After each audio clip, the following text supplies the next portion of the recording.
Right, so we are going to look at the direct pathway, and this is an excitatory for movement. So you're exciting the cortex, right? So the thalamus is always looking to excite the cortex.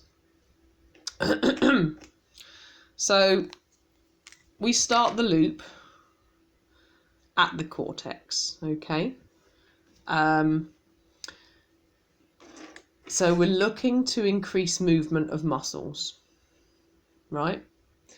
And by doing that, we need to increase levels of glutamate, ultimately. So, and like I said, neuroscience is joining the dots. So I've put some dots in for us to join. So, this comes from the cortex into the part of the lentiform nucleus called the putamen. The putamen, right? And this is increasing levels of glutamate, right? So that means it is excitatory. So we're looking at what we're going to do to the next neuron in the path. So we are exciting the next neuron, right? So as it goes, the next neuron is GABA releasing. So we join the dots. So this goes from the putamen to the globus pallidus internus. So that comes from here to here. Now, because in the previous one we've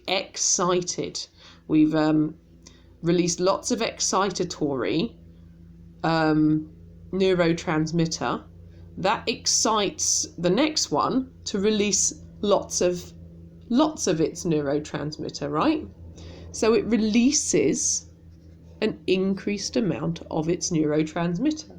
Now, its neurotransmitter is GABA, which is inhibitory, okay? So it's released lots of inhibitory neurotransmitter. So what's that going to do to the next one in the pathway?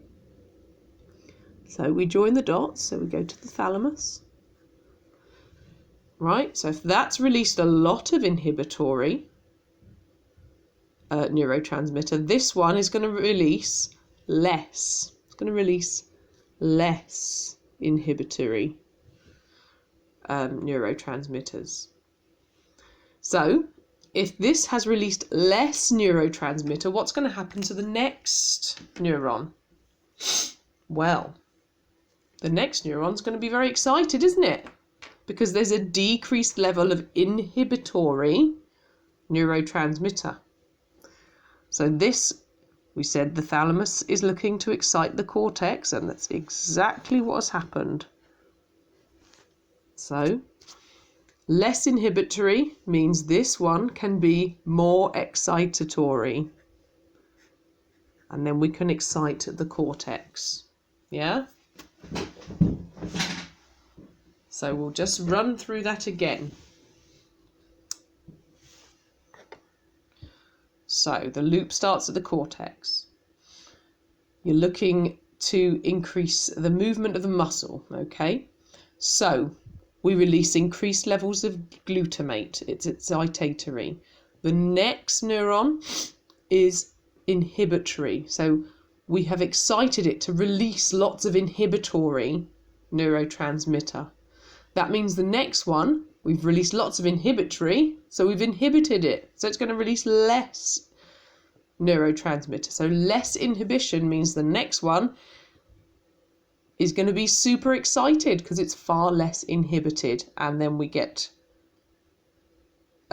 excitation at the cortex.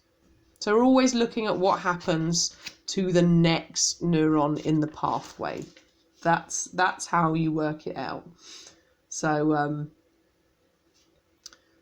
yep. So if there's less inhibition, the next one's going to be more excitatory, and vice versa.